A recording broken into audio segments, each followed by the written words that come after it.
like I knew I wanted to do it since I was like 9 years old. So the desire started way back then, but I didn't think I could do it because I was a single mom, and I'm like, I got to Yeah. raise this kid and I'm really young. I don't know. I have to have a career. Um, but when you have a successful career and you still feel kind of empty and like unhappy, Yeah.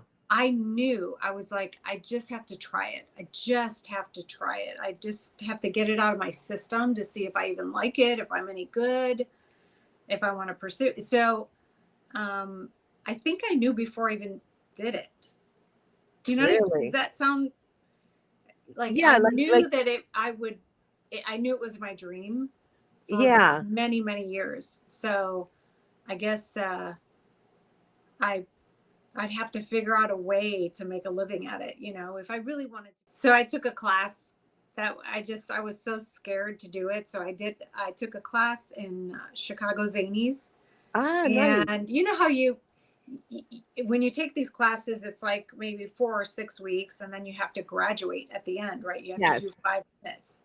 So I felt like I was one of the strongest of the comics we were all new. And that's not even saying I killed it. That's just saying I got a couple laughs and my jokes were pretty shitty. But I felt this charge when the audience laughed, and it Yeah. there's just nothing that duplicates it for me. So I think that night I was like, yeah, I'm gonna do this. What were your biggest influences when you started out? You know, do you know Dan Carlson? Sounds He familiar. used Yes. to run the Zanies in Rosemont. He managed for a while. And Mhm. back in the day, like maybe almost, actually, yeah, 25, 26 years ago, he did the first Chicago Comedy Festival. And I was a hairdresser. I used to cut his hair.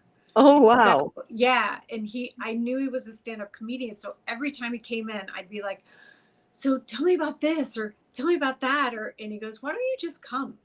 I had never been to a stand-up comedy show.